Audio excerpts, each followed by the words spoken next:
Hi, and welcome to my channel.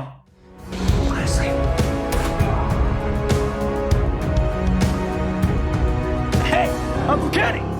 Football! Hey, yeah! If you're new here, my name is Cedric Gagel. I'm an actor, a screenwriter, YouTube reactor, and a filmmaker. And if you're not new here, it might feel like you're new here because it has been a bit since I posted.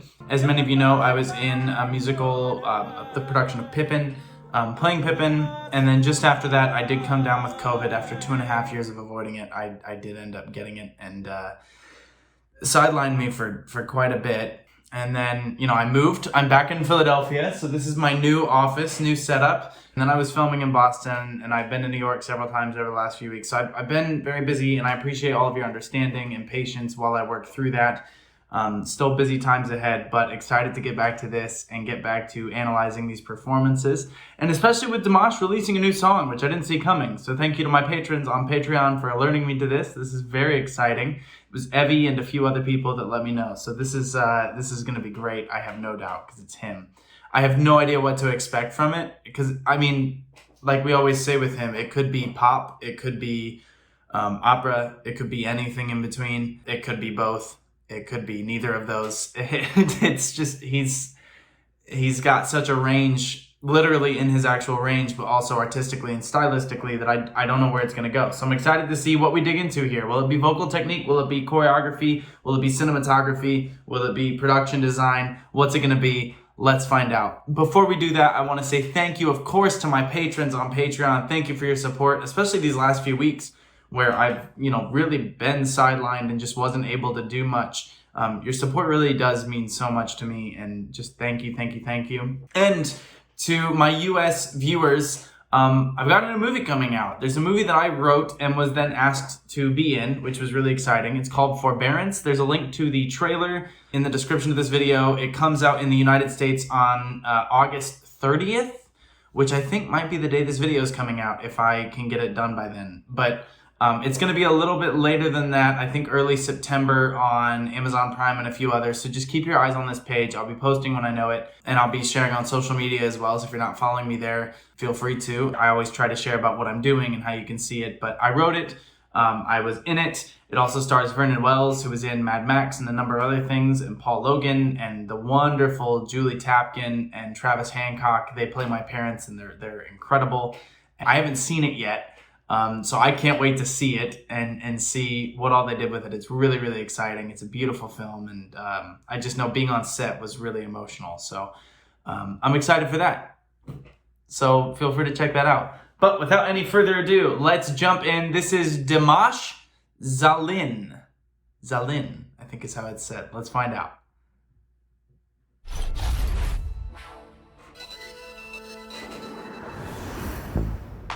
Okay. Nice. Әлі де бәрі де өзгермеді, жүрегің жалынды сезбей мендегі, секілді бейтаныс кездердегі өтуде, кетуде, тербейтін өзімді, көнбейтін көңілсіз жүруге мұңды, көрмедім мен мөлдір көзің сұлу сезімді. Көріп қалдың қай мәнімді, қалап еттің қандай болуды, талғамыңа сай жүруді, қалап етпе ондай жоқ үлгі.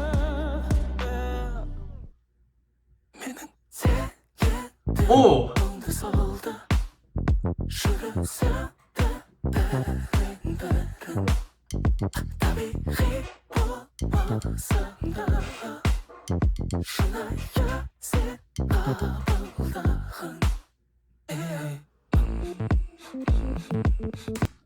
Okay, this is cool.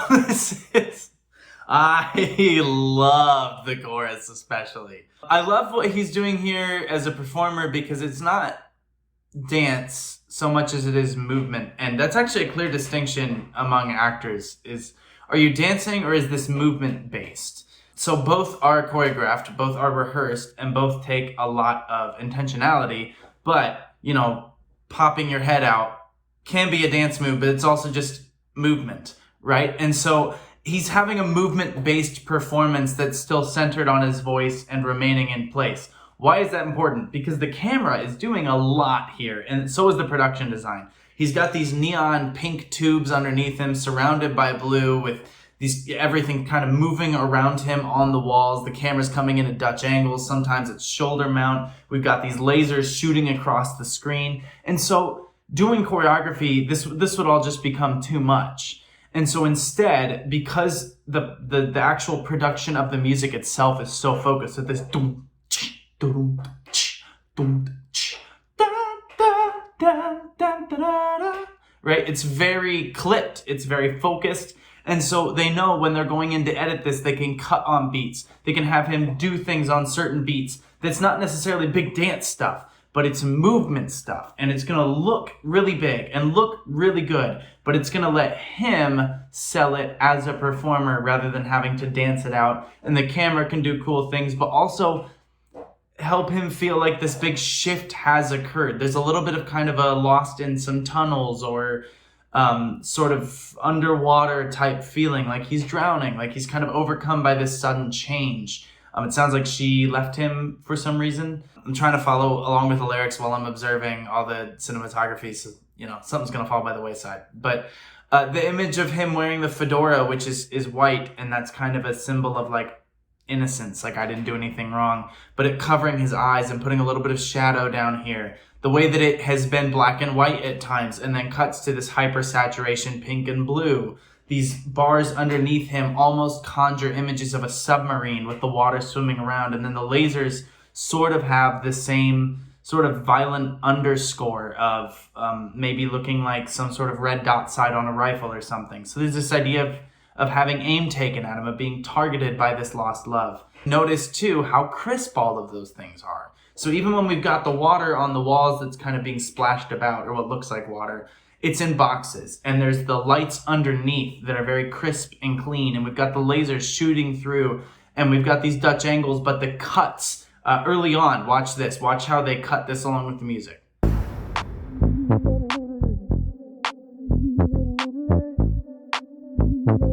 So it's very, very, you know, crisp and clean. And that matches this doom, in the chorus of this sort of rhythmic underpass to his vocal and to the visuals. And so there is that dance that we always see with him. And him keeping it movement based allows us to really hear the song and feel it with him and almost kind of do it with him, where we know where the next cut's gonna be. And I hear some editors say not to cut on the beat, and this is more outside of music videos, but you hear people when you've got a score or something, don't cut on the beat. I disagree. Cut on the beat and then don't when you don't want to. But I think do what feels right in the moment. And for something like this, it's just selling so well. So let's oh, and blue, of course. The shade of blue that they're going with is very kind of melancholy, but there is sort of an energy to it. There's sort of a bleed straight down in a lot of these shots right in the middle that's a little bit lighter. Tends to happen on his face. Makes sense. They're trying to fill his face with light. But I wonder if that's sort of an undercurrent, an energetic song, but with that more melancholy main color, and then this vibrant pink and orange and white that are kind of popping into the frame, almost distracting him from his melancholia.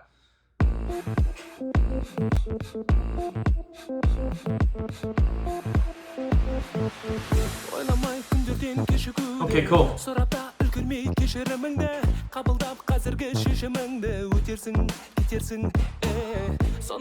Nice.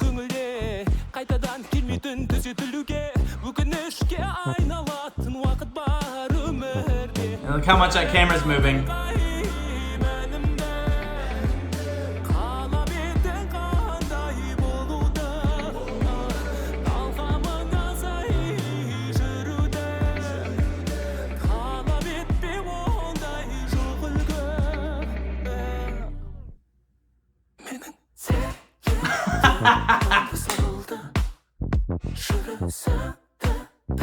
Okay, we gotta go back before the chorus. So he's got this cool pose here, right? Where he's kind of, don't ask of me, it won't be. And he's almost trying to play it cool, you know, like, oh, it doesn't matter. But it does, because he wrote a song about it. And so it does matter. But notice how he's in this more refined costume when he's saying that part. And then we have this out of focus shot of him as we go into the chorus. And then he hits this great where he goes like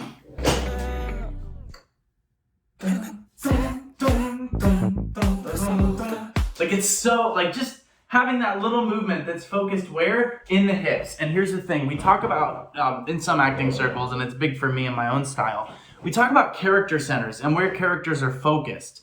And, you know, certain characters are going to be more centered in their head because they're thinking, they're plotting, they're trying to stay ahead of these plans. Something like Ocean's 11, you're going to see a character that leads with their head. Hamlet might lead with his head or with his heart. It depends on how you play him. Macbeth versus the heart, which is where you see a lot like Captain America is going to lead with the heart because he believes in it. Harry Potter, Anakin Skywalker. Like, these are kind of the classic hero tropes. Leading with the pelvis is an interesting one because it's meant to be this slightly more animalistic, a little bit more carnal, if you will. And it works for this type of song because when you hear this beat going, what do you want to move? You want to move your hips. I mean, that's what Shakira told us to do. And my hips don't lie. They do fib on occasion. What's more important is he's using it here, which almost gives us permission to do it, but it's also important for his character because where is this driving need to understand this coming from? Is this loss of love and the physicality of love?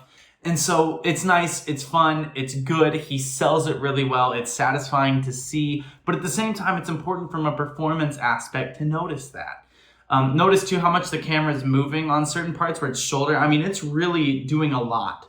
And one could argue that it's distracting. I think the point is that it's distracting because we have all these controlled camera movements where it's kind of pushing in on him or it's wider on him while he's going. But we're also having a camera that's losing control. We're losing control of our vision of him. And the second chorus is already bigger. He's made his performance bigger, his movement-based performance in the second verse. And so he's growing it as it goes and the camera's going with him in that. So that's really cool. I took it back so we can hear this great drop into the chorus again. Let's check it out.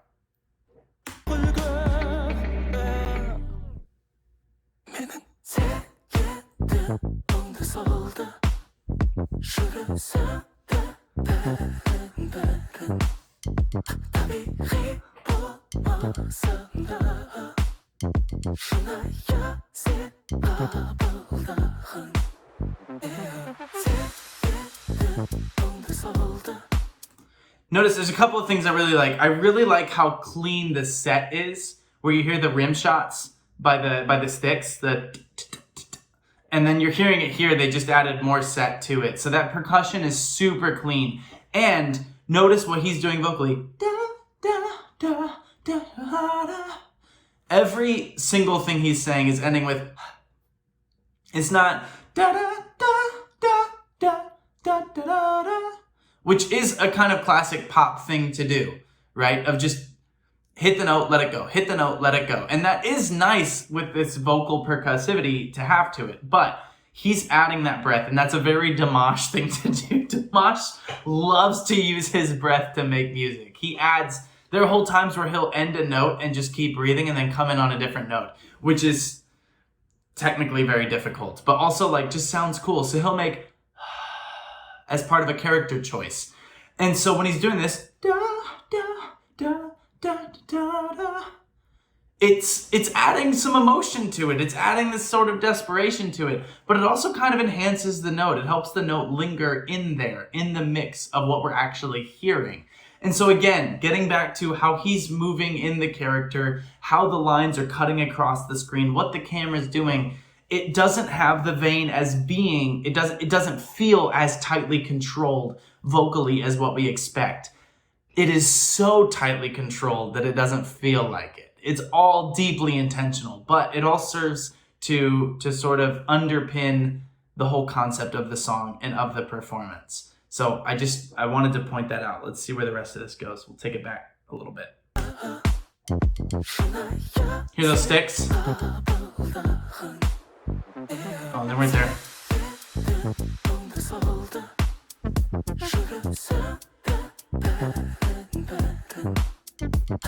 There they were.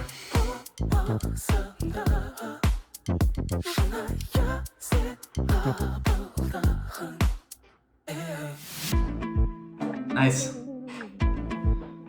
You can see the Michael Jackson influences here for sure. Oh, cool. Yeah.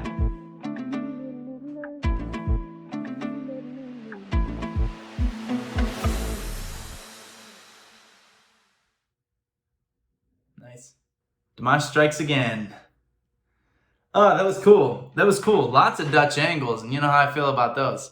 It's in the same vein as some of those 80s style pop songs that we've heard from him, but this one, I guess this is my favorite of those songs for sure. And again, as you guys know, I do prefer more of his like musical theater or opera style stuff because that's what I do, and so I enjoy hearing it. But at the same time, it's this one felt like the most technically proficient song. It felt really, really well produced. And it felt like it was always going to get bigger, and it didn't. And there's a reason why that was satisfying. It was just what it needed to be. And I've talked about this with Dimash. Like, he serves the song, and he serves the needs of the song. And it's going to be stuck in my head. It's a good song. It's a really good song. It's a great song. I really like the song. But the music video, in particular, going along with it, with that dominant blue color scheme, playing with the shadows so much in the cinematography, having his performance be this sort of magnetic, sort of almost seductive type of performance that also felt reserved and felt kind of awkward, intentionally awkward. Like this, he's lost somebody and he doesn't know how to get them back, and he doesn't know what happened. Was it something that I said? Was it something that I did? So this song is kind of an attempt to show them like, no, I'm good, I'm cool. And I just appreciate that existing intention with itself. I really like this song.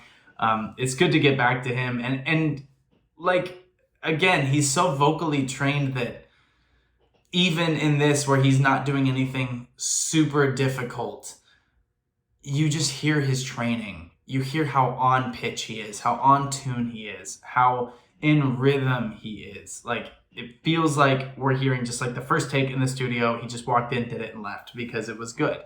And it's just like, it's cool to hear that precision. And precision is the word with him, isn't it? That's maybe the best descriptor of Dimash. He is so precise, vocally, physically, with his career. I assume with his taekwondo, I've seen enough of it from his music videos. Like, he is precise and consistent and constantly getting better and challenging himself as an artist. So not just doing, you know, his biggest stuff, his Ogni Pietras and SOS and Opera 2s, but also doing this that's going to push the boundaries of who Dimash is as an artist and remind people that he's not just that. He's not just this, he's not just that. He is anything he wants to be.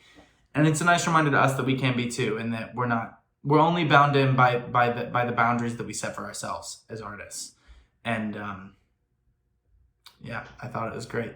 So I hope you enjoyed this breakdown. Thank you so much for watching. Please keep checking back in for updates on what I've got going on and new videos and everything like that. But until next time, please drink lots of water and take care of yourselves. Get enough sleep, fix your posture, and I will see you then. Be well.